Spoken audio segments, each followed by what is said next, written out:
নমস্কার। গল্প স্বল্পর আসরে আপনাদের সবাইকে স্বাগত।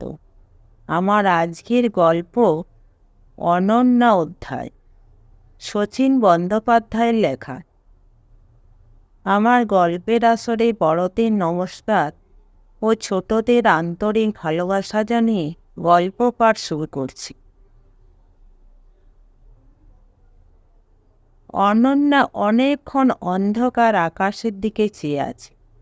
চাঁদ নেই, তারা নেই, শুধু কালো মেঘের বুকে গর্জন, বিদ্যুতের ঝিলিক। শহর জুড়ে অন্ধকার। বিকেল থেকে লোডশেডিং। তাপপ্রবাহ দিনের পর দিন বাড়ছে। চৈত্র শেষ, কালবৈশাখী উধার। ঝড় জল শিলাবৃষ্টির দেখা নেই। তাই হঠাৎ মেঘের ডাক শুনে ছুটে ছাদে এসে দেখে খেয়ালি প্রকৃতির ভয়ঙ্কর প্রস্তুতি।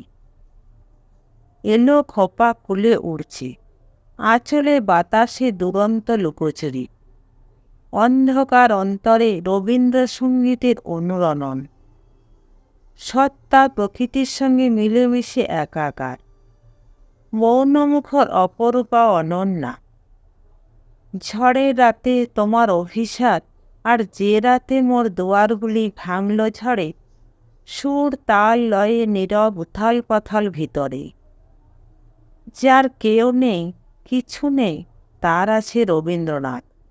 এই বিশ্বাস নিয়ে দুঃখের সাগরে পাড়ি দিতে জীবন ভেলা ভাসিয়েছে প্রকৃতির। রবীন্দ্র সাহিত্য, সঙ্গীত, শিল্প অবলম্বন করে একটি শিক্ষিত রুচিশীল মন দুঃসহ আঘাত, মানসিক যন্ত্রণা সইতে পারে। এমনই ধারণা, অনুভব, বোধ, উপলব্ধি নিয়ে জীবন কাটিয়ে দিল বহু বছর। যদিও ঋদ্ধ চেতনা রং হৃদয়ে হলুদ বিবর্ণ। মেঘ ডাকলে আঁতকে ওঠে, আতঙ্ক ছড়ায় সারা মুখে। এক অলৌকিক অদৃশ্য সম্মোহিনী শক্তি এই ছাদে টেনে আনে।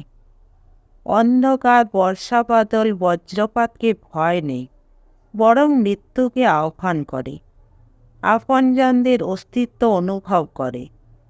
এ ছাদ বড় ভয়ঙ্কর, বদ্ধভূমি, প্রেতপুরী। তবু কেননা এমনই একদিন এই ছাদে যে স্বামী পুত্রের বজ্রপাতে মৃত্যু। তারপর থেকে অনন্যা অনন্য। সুখের দিনের শেষ, নতুন করে শুরুও অসম্ভব, অথচ বাঁচতে হবে। শোক যখন জমে জমে বুকে কঠিন পাথর হয়ে গেল, তখন বাঁচার পথ খুঁজতে লাগলো।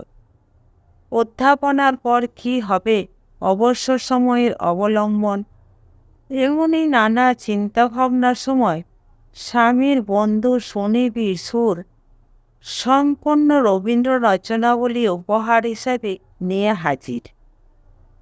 সহকর্মী অকৃতদার অধ্যাপক বিদেশ পাড়ি দেওয়ার আগে অনুরোধ অনুনয় বিনয় করে উপহার রেখে বলে গেলেন, নিষ্ঠুর আঘাত, অসীম শূন্যতায় রবীন্দ্রনাথ ছাড়া বড় বন্ধু কাউকে পাবেন না বোঠান।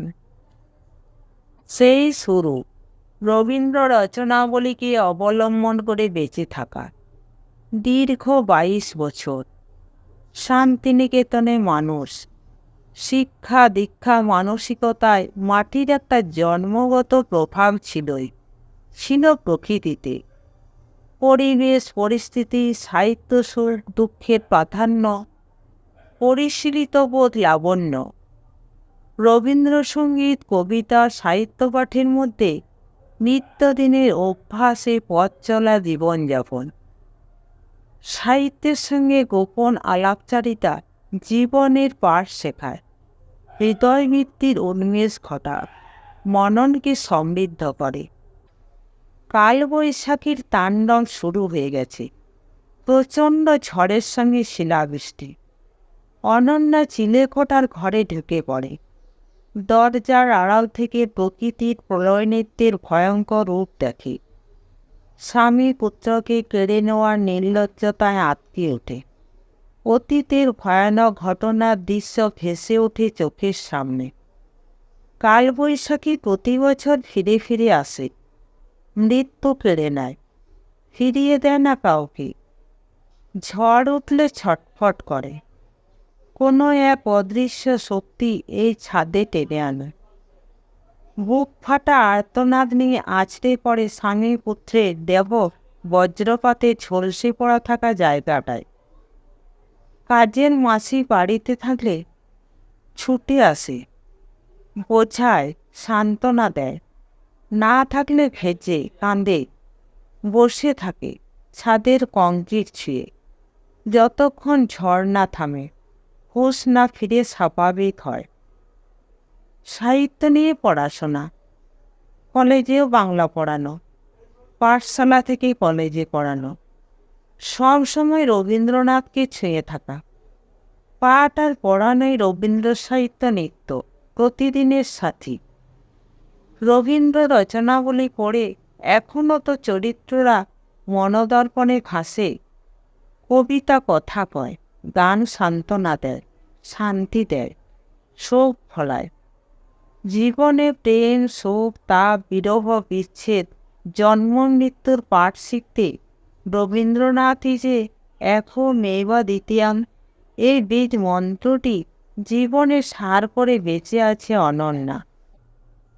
শান্তিনিকেতন ছেড়ে এলো, স্মৃতি ছুঁয়ে আছে আজও। স্মৃতিভার আচ্ছন্ন করে, উন্মনা করে মাঝে মাঝে। সব পাঠ চুকিয়ে বাবা অন্যত্র চলে যাওয়ার পর আর অনন্যা সেখানে যাওয়া হয়নি। যাব, একদিন যাবই, এমনই সুপ্ত বাসনা ছিল। স্বামী পুত্রের মৃত্যুর পর সব ইচ্ছার অপমৃত্যু ঘটেছে। তাদের ঘিরে স্মৃতির পাহাড় একটা অন্য জগৎ তৈরি করে দিয়েছে। অদেখা, অচেনা, অশরীরী অনুভবের অদ্ভুত জগৎ।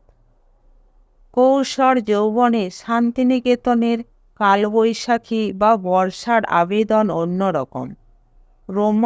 রোমাঞ্চ জাগানো ধারাপাত, ঝড় হাওয়ার মন মাতানো নাচন। যৌবনে যবনিকাপাত হলো, স্মৃতির দুয়ার খুললে সব ছবির মতো চোখে ভেসে ওঠে। অতীতে সুখ দুঃখের আনাগোনা নিয়েই তো বেঁচে থাকে মানুষ, বেঁচে আছে অনন্যাও। অবসরের পরই তাই শান্তিনিকেতনে যায়, অতীতকে ঝালিয়ে নিতে। অতীত অধরা, স্মৃতি মেদুরতায় আচ্ছন্ন অতীত অনন্য। সুখের অসুখের সাক্ষী, বেদনা ভরা বসন্ত, চেনা বাঁশির করুণ সুর, বাদল দিনের প্রথম কদম ফুল। প্রেম পর্যায়ে শুরু সেখানে, বিরহতে শেষ। রবীন্দ্রনাথের নানা চরিত্রের ছায়াপাত, অজান্তে আগমন, অলক্ষ্যের বিস্তার, পরিণাম বিচ্ছেদ বিরহে। অমিত গরানন্দিনী, লাবণ্য, সুচরিতা, শ্যামা, চিত্রাঙ্গদা, কচ, দেবযানী। যৌবনে জীবন জুড়ে তখন ওদের নিত্য খেলা, আসা যাওয়া। মনে রং ছড়ায়, বন্ধনে জড়ায়, অনুরণন তোলে, নিজে রবীন্দ্র সৃষ্ট চরিত্র হয়ে যায়। রবীন্দ্রনাথের ১৫০তম জন্মদিনের পরপরই তাই শান্তিনিকেতনে চলে আসে অনন্যা। পরিচিত পথে পথে ঘুরে, হেঁটে হেঁটে সারাদিন, দূর থেকে দেখে সব। উদয়ন, কোণার, শ্যামলী, উদীচী, আম্রকুঞ্জ, উপাসনা গৃহ, পুনশ্চ, বৌর প্রাঙ্গণ, পাঠ ভবন, সঙ্গীত ভবন, কলা ভবন, সব এক এক জায়গায় একই রকম, অনন্য। ছায়া সুনিবিড় শান্তি নীড় আমাদের শান্তিনিকেতন। গানের গুনগুন ভিতরে অনন্যা, অতর্কিত ডাকে অবাক অনন্যা। কেউ কি ডাকলো না মনের ভুল? অনু, এধারে। ঘুরে দাঁড়ায় অনন্যা।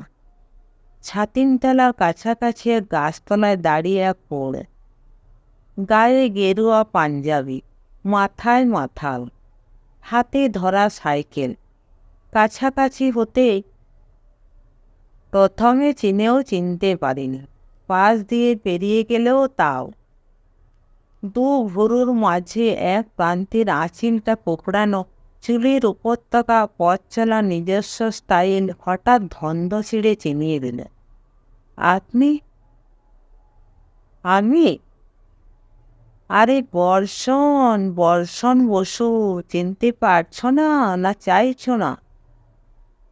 ততক্ষণে ধাতস্থ অনন্যা, স্মৃতির স্মরণে বেয়ে চেনা মানুষ, বদলে যাওয়া বাস্তব, পুরনো দিন, হারিয়ে যাওয়া বিবর্ণ মুখ প্রকট হয়। বর্ষণ, তুমি? অরিজিনাল? No suspense. হাসি দুজনে। সাইকেলটাকে ওর পায়ে খাড়া করে গাছের গুঁড়িতে বসে ওরা, তফাৎ রেখে পাশাপাশি, পরবাসে দুই পথিক। একা? প্রশ্ন ছুড়ে দেয় বর্ষণ।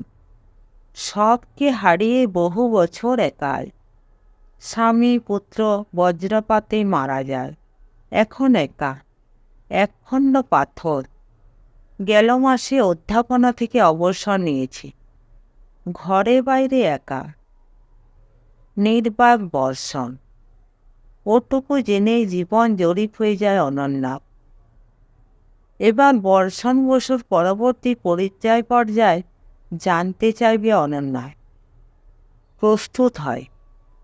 তোমার সংসারের কথা কিছু বলো, তাহাদের কথা বলে ব্যঙ্গের সুরে হাসে অনন্যা। মানুষটা জিওগ্রাফি বদলেছে, জীবন বদলায়নি। একলা চলা, একাই, অবিবাহিত। অনন্যার মনের গভীরে এও এক বজ্রপাত। অসফল প্রেমে চিরকুমার করেছে বর্ষণকে। কোনো প্রতিশ্রুতি ছাড়া এত বড় কঠিন সিদ্ধান্ত, এমন তো কথা ছিল না, কথাও দেয়নি কাউকে কোনো দিন। যার পরিসমাপ্তি হবে এত নিদারুণ, কৌমার্য রক্ষার প্রতিজ্ঞায়। তোমাকে দেখে অবসরপ্রাপ্তা অধ্যাপিকা বলে মনেই হয় না, যেন বিশ্ববিদ্যালয়ের শেষ বর্ষের ছাত্রী। এত ঝড়ঝাপটার পরও মেঘে ঢাকা তারা, আমিই বুড়ো হয়ে ফুরিয়ে গেলাম একা একাই। অবশ্য প্রকৃত রূপসীদের প্রসাধনের প্রয়োজন হয় না। প্রশস্তির পিছনে আপন আফসোসে দীর্ঘশ্বাস ছুঁয়ে যায় অনন্যাকে এ বয়সেও। ইচ্ছা দহনের তাপে দগ্ধ বর্ষণ, সমবেদনার প্রত্যাশী। মরা মনে ভাঙা জীবনে জোয়ার আসে না। সুপ্ত আগুন উস্কে পুড়ে পুড়িয়ে কি লাভ? অনন্যাকে চুপচাপ দেখে কথা পারে বর্ষণ, অনুসন্ধিৎস অভিপ্রায় আড়াল দেখে। 1961-তে এখানে পড়তে আসা, রবীন্দ্র শতবর্ষ ছিল সেটা। 10-11 বছর বয়স, পঞ্চম শ্রেণীর ছাত্র। 1974-এ বাবা রিটায়ারমেন্ট এবং শান্তিনিকেতন ছেড়ে আমাদের চলে যাওয়া। সে সময় আমি এখানে ছিলাম না। এমএ দিয়ে আত্মীয়ের বাড়ি থেকে তল্পিতল্পা গুটিয়ে দেশের বাড়িতে, পরে সেখানে মাস্টারি হেডমাস্টারি করে অবশেষে অবসর সম্প্রতি। অতি দীর্ঘ বিচ্ছিন্ন সময়ের পরিচয় উভয়েরই জানা হয়ে যায়, অথচ পূর্ব কথা পারে না কেউ। বিগত বর্ষণ পীড়িতা অনন্য, বয়সের বাধা শাসনের প্রতিবন্ধী। অতীতের কয়েকটা বছর এখন জীবনে জুড়তে অনন্যার অনীহা। অথচ বর্ষণ জানে, এই খণ্ডাংশটুকু না জুড়লে জীবনের সম্পূর্ণতার হিসাব নিকাশে গরমিল থেকে যাবে। কোন ট্রেনে এলে? গণদেবতার। তুমি? শহীদে। কাল। এত বছর পর এলে বিশেষ কোন কারণে?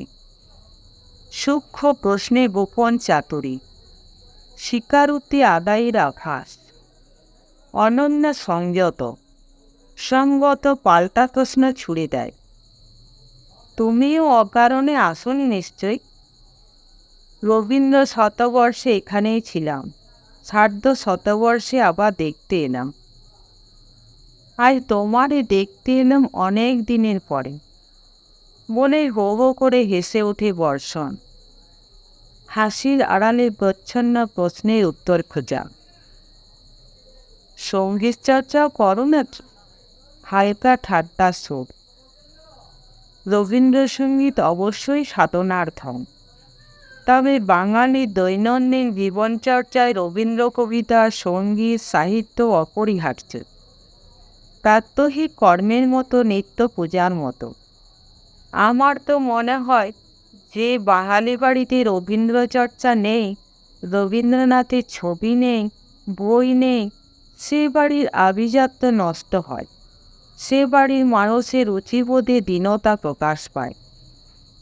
বর্ষণের জীবন জুড়েও যে রবীন্দ্রনাথ বুঝে যায় অনন্যা। রিক্ত নিঃস্ব জীবনে অপ্রাপ্তির আনাচে কানাচে রবীন্দ্র সৃষ্টির আনাগোনা, নিঃশব্দ পদসঞ্চার, অনুক্ত উচ্চারণ, গভীর মানে জীবন চেনায়। চেতনাবোধ মননকে বিদ্ধ করে, অনুভব উপলব্ধিকে সমৃদ্ধ করে। জীবন সামান্যে রবীন্দ্রনাথ দিনান্তের আলোয়, জীবনের ধ্রুবতারা। এবার উঠি। কোথায় যাবে? পথে পথে ঘুরব। ভাঙা পথ, রাঙা ধুলো পাবে না কোথাও। মনের মধ্যে পথ এঁকে রাঙিয়ে নিতে হবে। উঠে পথ চলতে চলতে কথা কয়, অনেক কথা, পুরোনো দিনের কথা। সাইকেলটা কার? এক বন্ধু, প্রান্তিকের কাছে বাড়ি করেছে, ওখানেই উঠেছি, বৃদ্ধাশ্রমে খোঁজে। মনে আছে অনু, দুজনে সাইকেলে চেপে চলে যেতাম খোয়াইয়ের ধারে। শ্রীনিকেতন, শ্যামবাটি, সোনাঝুরি। হলো কতকাল, তবু যেন মনে হয় সেদিন সকাল। স্মৃতি আঁকড়ে বাঁচা বড় যন্ত্রণার, সংলাপে রোমাঞ্চ জাগানো আবেদন। অসময়ে স্মরণবেলা শিহরণ তুলে অকারণ অনুশোচনার যন্ত্রণায় দগ্ধানো কেন? হৃদুত্তর অনন্য, তবু না বলা কথার উজ্জ্বল আকুলতা ঠোঁটে, চোখে, মুখে, সারা অঙ্গ জুড়ে তাক্ষীণ মাধুর্য উষ্ণতা। ততক্ষণে বিচিত্রা উদয়ন কাজঘর পেরিয়ে বটতলায় এসে গেছে ওরা। বটতলায় হাতের নানা কাজ, কাঠপুতলি, মাটির মূর্তির পসরা সাজিয়ে বসে আছে ব্যাপারে। আছে বেলুন, বাঁশি, ব্যান, টুপি, বাদাম, আইসক্রিম, শরবত, বাঁশ, বেত, তালপাতা তৈরি শিল্পকর্ম। এখানেই তো সাইকেলে শিখে শাড়ি জড়িয়ে বসন্তোৎসবের দিন পড়েছিলে। আমি সেদিন ছিলাম রক্ষাকর্তা। হাসপাতালে ট্রিটমেন্ট করিয়ে ঘাতক সাইকেলে চাপিয়ে বাড়ি পৌঁছে দিয়েছিলাম। মনে আছে না ভুলে গেছ? আর একবার আমার মাথায় মুখে আবির মাখাতে গিয়ে চোখে আবির পড়ে কি কেলেঙ্কারি, কানা পড়ার জোগাড়। আর সেবার পৌষ মেলায় চরকিতে চেপে মাথা ঘুরে বমি করে আমাকে চরকি নাচ নাচিয়েছিলে। ছোট্ট ছোট্ট ঘটনা, অথচ সম্পর্ক তৈরিতে এক একটি সোপান, প্রেমের নিগড়। অনন্যার হেসে মাথা নেড়ে ঘটনাগুলো জানার ইঙ্গিত দেয়। অতীত টেনে অনন্যাকে স্মৃতিস্মরণে ব্যর্থ প্রয়াস বর্ষণের। উজ্জ্বল বিশেষ অধ্যায় উচ্ছল প্রগলভ করে না অনন্যাকে। ছেলে মানুষই এ বয়সে শোভা পায় না। বর্ষণ জীবনের একটি অধ্যায় আঁকড়ে একতরফা নিজস্ব সিদ্ধান্ত নিয়ে বেঁচে আছে। অনন্যার সংসার জীবনে প্রবেশে একটা সুখ দুঃখ যন্ত্রণার বাস্তব অধ্যায় ছিল। আছে স্ত্রী হওয়া, মা হওয়া, সুখ আনন্দ আছে। একবার সংসার জীবনে প্রবেশ করলে সে সীমারেখা অতিক্রম অসম্ভব। স্মরণের ডালিকে সাজিয়েই রাখো বর্ষণ। আজকের পটভূমিতে অবাস্তব অতীত আলোচনায় ভবিষ্যৎ তো পাল্টাবে না। নায়ক নায়িকা কি পটভূমি সংলাপ দৃশ্য হলে? অতীত যখন নিভৃতে কথা কয়, সে মৌন মগ্ন মুগ্ধতাকে মুখর করতে নেই। অমর সৃষ্টির নায়ক নায়িকারা মরে না। রবীন্দ্র সৃষ্ট চরিত্রে দেখবে, তুমি আছো, আমি আছি। তোমার স্মৃতির ঝুলি একটা, আমার দুটো। আমি দ্বিখণ্ডিত, আমার জীবন পর্ব দুটো। তাই তোমার থেকে আমি পৃথক। সংসারী সাপমোচনের উপায় নেই, মুক্তি নেই। সব বিদায়ী অভিশাপ নয়। বর্ষণ স্তম্ভিত। পরিণত বয়সে জীবনবোধের ব্যাখ্যায় আবেগ নেই, আকুলতা নেই, নেই উচ্ছ্বাস প্রকাশের ব্যাকুলতা। গভীর শান্ত সরোবরের মতো বর্ষণের ব্যবহারে পরিণতবোধের অভাব। আবেগতাড়িত ছেলে মানুষই ছেড়ে আসা পারে, ফিরতে চায় না অনন্যা। দূর থেকে দেখতে চায়, সে দেখার সুখ না থাক, তৃপ্তি থাকে। দূর পরবাসে পীড়ন থাকে, পার ছুঁয়ে থাকার আনন্দ যন্ত্রণা সুখও থাকে। এবার যেতে হবে, একটা ট্রেন। হবে না? আর একাদশী বিধবাদের খেতে নেই, পালন করি। এখন তো এসব অভ্যাস, কোনো কষ্ট হয় না। বর্ষণকে যেন আরও অনেকটা দূরে ঠেলে সরিয়ে দেয় দৃঢ় বাস্তবের মুখোমুখি। মৃত্যু শোক দুঃখবোধে উপলব্ধ চেতনার রং এত গভীর গাঢ় হলুদ। কিছু কিনবে না? শান্তিনিকেতনের স্মৃতি নিয়েছি বলে সাইড ব্যাগ থেকে কাগজের মোড়ক খুলে মাটির রবীন্দ্র মূর্তিটি দেখায়। সাদা ধবধবে। অনন্য জীবন দেবতা, জীবন বেদ, ধ্রুবপদ, ধ্রুব সত্য বিশ্বাস। আরও এক ধাপ পিছিয়ে পড়ে বর্ষণ। নতুন করে পাবো বলে সুপ্ত বাসনার গুপ্ত হত্যা হয়ে গেছে ততক্ষণে। অনন্য অধ্যায় শেষ। অনন্যা শুধু সহপাঠিনী। রিক্সা দেখে উঠে পড়ে অনন্যা। 23 বছরের জীবনটাকে আবার ফেলে রেখে যায় এখানে। হঠাৎ বর্ষণ মানিব্যাগ থেকে এক বন্ধুর তোলা একটা ফটো অনন্যার সামনে ধরে। কোনো বসন্তোৎসব অনুষ্ঠানে তাদের অভিনয়ের ছবি। কলসি কাখে অনন্যা, দু হাত পেতে গেরুয়াধারী বর্ষণ। তৃষ্ণার্ত বর্ষণ। এ যেন শেষ প্রমাণ, পেশ করে অলঙ্ঘ বাতাবরণে বন্দি করার ফন্দি। অনন্যার চরম দুর্বল মুহূর্ত থেকে বাঁচতে মুখ ফিরিয়ে রিক্সাওয়ালাকে বলে, চলো জলদি। নমস্কার। গল্পটি ভালো লেগে থাকলে চ্যানেলটিকে লাইক, শেয়ার এবং সাবস্ক্রাইব করতে ভুলবেন না। আর আপনার মূল্যবান মতামত অবশ্যই লিখে জানাবেন। আপনাদের সহযোগিতা এবং ভালোবাসা আমার খুবই প্রয়োজন।